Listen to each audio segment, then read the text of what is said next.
Hey guys, I just came back from Sao Paulo. I was there watching the Ariana Grande Dangerous Woman tour. It was an amazing experience, but we're here to talk about KIRAKIRA PRECURE, right? Episode 21 just arrived this weekend, so let's discuss about it. And the first thing I want to say is that this episode, even though it was a very important episode for the plot overall, it was a little bit disappointing, in my opinion. So, okay, first of all, I just want to say that I think that this saga, the Ciel Cure Parfait Kirarin saga, is not very interesting for one specific reason. Too much focus on Ichika. And when there is a very, very big focus on the main character of a season, I think that the season gets a little boring, at least to me. And that's what happened in Doki Doki Precure. But Doki Doki Precure had the focus on the main character the whole season. And KIRAKIRA Precure was very good on that. It focused a lot on Ichika because she is the main character. She's going to have a lot of focus. But then there were lots of moments of the other girls on the episodes. They focused a lot on their individualities. But then for the last 2 or 3 episodes, I'm not seeing that very much. The focus is too much on Ichika and her relationship with Ciel. And that's going to be a strange thing because Ciel is going to be part of the team soon.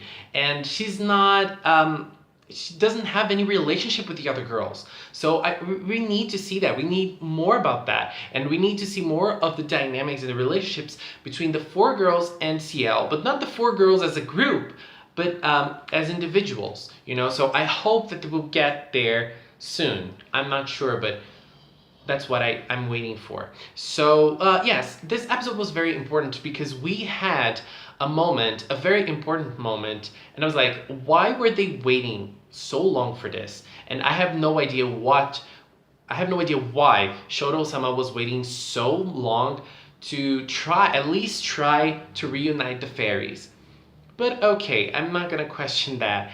And yes, there was a very beautiful moment with fireworks and Shoto like this. It was very cute in the firework and it was very cute, and I think that was a very nice way to call the fairies to the Strawberry Mountain. The mountain even has a name. And so they all went rushing there, and Ciel was feeling very lonely, and when she saw the fireworks, she got crazy and just ran there to meet her friends again. And yes, it was very nice seeing the girls interact a little bit with the fairies.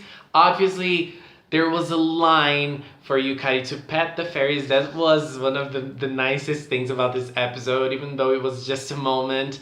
You know, there was a very big line and the fairies were just waiting for Yukari to pet them. That was so cute. And yeah, I think that's basically what happened. And then Ciel got there, and the strangest thing was that Ciel was so happy to see, not strange, but kind of interesting. Ciel was just so happy to see the fairies all got together again that she even forgot about the girls. She just transformed into Kirarin in front of them, not really thinking about what are those girls doing here? Why are there humans here? And, well, another thing that I really liked was when the fairies were remembering things about their past, and then they were remembering scenes in which the fairies that were possessed ended up helping them in some way. So that was a nice thing too. And then at that moment when Kirarin was almost discovering that the girls are precure, Biburi appeared. And I just have to say this, Biburi is gorgeous. She is a scary villain, and she is so psycho. She seems like totally insane. And I love that in a villain. You know, she looks scary enough, and she makes things very scary. Her voice actor is doing such a great job with her. She gets mad really easily, and everything and literally anything can make her snap and then go wild. And I love that.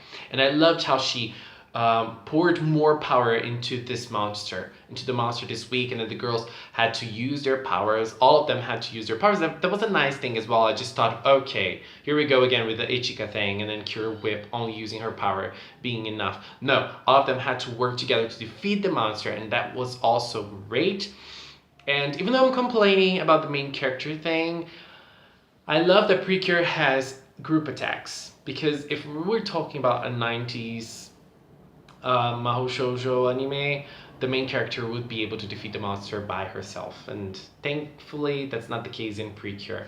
So yes, and the scene in which Kirarin discovered that the girls are Precure, it could have had more impact, but it was a nice scene anyway. It was a funny scene, and you know, the camera just going closer and closer and her face cracking. It was nice. It was really nice. And then we saw Noir for the first time in this episode. His design is on the simpler side. I mean, the big villain, maybe that's not the final design. We're gonna see more of him.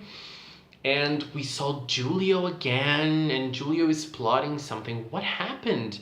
Why did Giulio become a villain? I think that he was feeling alone when Kirarin went to France to train, but I understood that they went together to train together, so I'm not really sure. Maybe they got separated in France, right? So I don't know.